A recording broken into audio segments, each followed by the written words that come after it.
Hey, this is Tom, and I'm here with the Blizzard Magnum 7.4.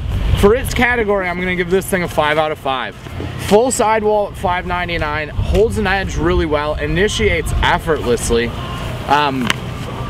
Both skidded and carved turns are pretty easily done on it.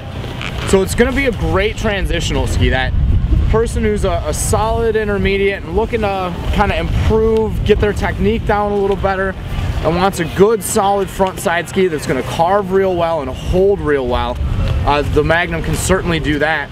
But also for me, when I actually got it up on the edge and stood against it, it's a very stable ski.